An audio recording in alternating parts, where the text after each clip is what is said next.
Sports Radio 92.9 The Game. In studio with us right now, Garrison Hearst is going to be filling in for David. So I want to know if all of a sudden they got the wing T going on with the running back filling in for the quarterback. So is that when he says that, Garrison, that means you're old. I didn't say I'm old. I'm older than anybody here. When is the last time you heard somebody talk about the wing I was T? like, hold up. David was a pro-style quarterback, and I was in the pro offense, so come on now.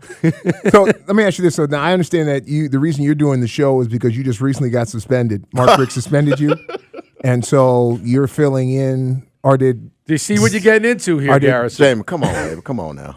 Come on. Let's not go there. It's just this Georgia-Florida State rivalry been going on way too long. Because that's what it's going to turn out to. Why? Because I know you're going to put us down, and I got to go back at you. I got to. I'm not putting you guys down. What do you call it? No, I don't understand, because a lot of things in the landscape we're talking about. As a matter of fact, ironically, at the SEC meetings, Nick Marshall.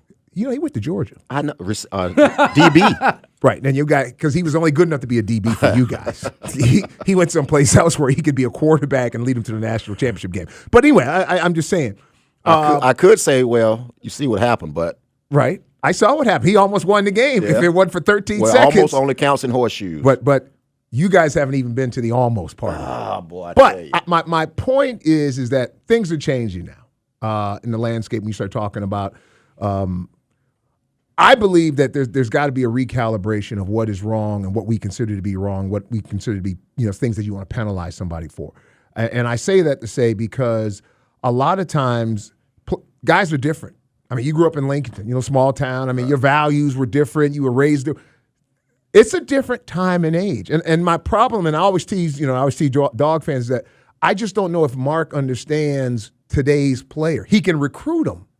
But the people that he has around him, for some reason, they can't seem to keep these guys there, and they end up having to let them go because they can't do what other programs are doing. And I'm not saying that, Nick Saban's not doing anything illegal. Stop it. This has been going on, by the way, from before we hit the air. I don't agree with that at all. Okay. My reason is because Coach, he does a good job getting them in right. Right. He has a system. He has rules. Right. These kids get these rules when they get there. Right. I'm sure they get the same rules on recruiting visits. Right. Mom and dad, whoever with them. They know the rules. They break them. You got consequences to it. It's going to get even worse. But as there should be consequence. But the point is that what I've noticed, and I think what we've noticed, you look at the landscape of things, is that all the other schools find a way, and I don't think they're all. You don't think they're all corrupt. Well, maybe be more find a way to hide it lenient. again. I don't know about hiding it, but be more lenient. The question is what's the definition of discipline? You see what I'm saying? Because Right. as an example, I do believe that Nick Marshall, part of his punishment, not being able to represent your school means something. University of Georgia says to you, Garrison, hey, look, I want you to represent us at the such and such. You do something not to go there.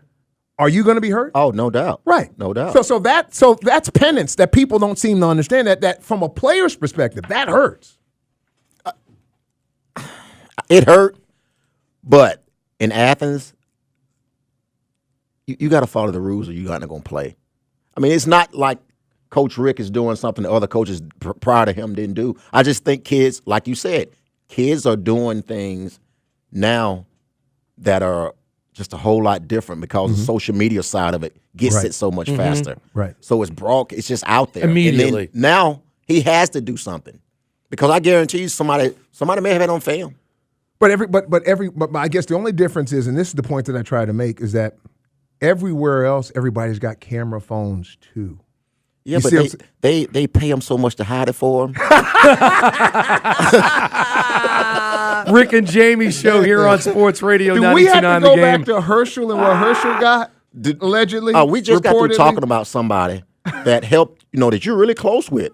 Do we really need to go there? No, let's stop this. Garrison Hearst in studio with us here on the Rick and Jamie show. Mitch Evans in for Rick Hamla on Sports Radio 92.9 The Game. In that in mind, though, Garrison, I mean, you brought up social media. It's a different landscape. It is immediate as far as news breaking out.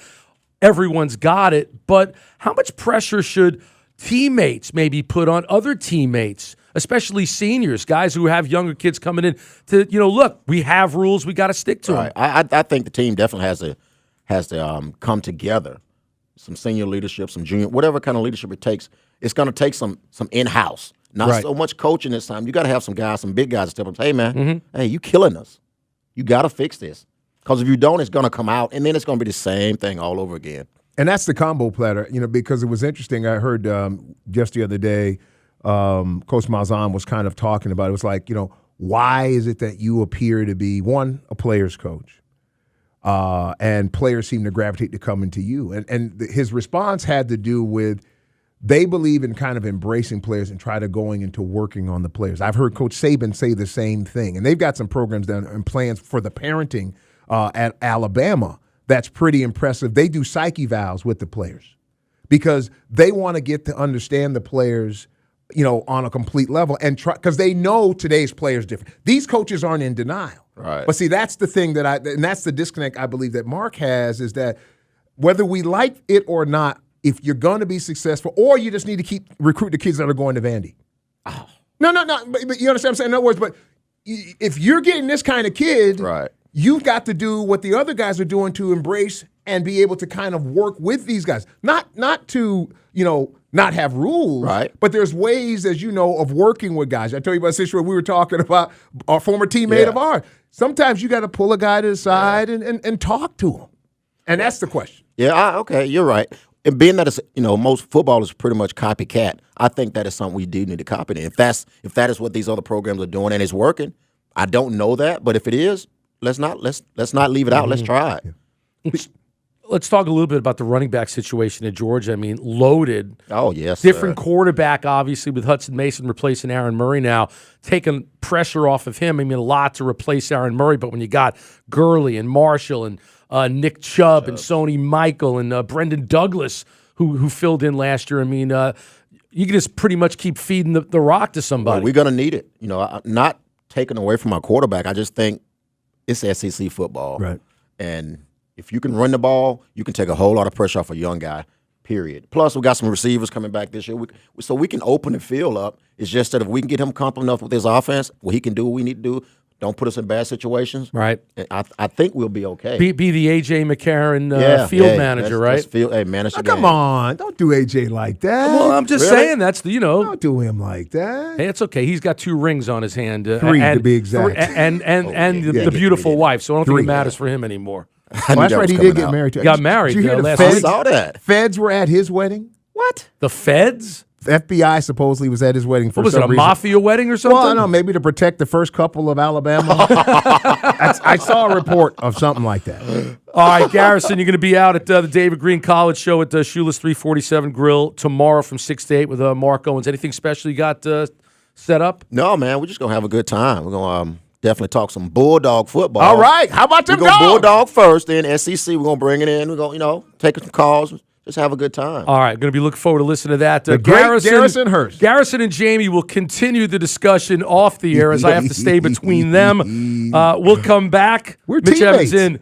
I know you were teammates, but it doesn't seem like that right now. Why? In for That's Rick what teammates Kamla. do, right? It's the Rick and look Jamie old show now. on 92.9 The Game. Sports Radio 92.9 The Game. Get in the game on Twitter at 929 The Game. On Facebook /929 The Game. On YouTube /929 The Game. On your phone, the free Audio Roadshow app. The website 929thegame.com. Watch the game. Watch 929thegame.com. And listen at 929thegame.com. Sports Radio 92.9 The Game.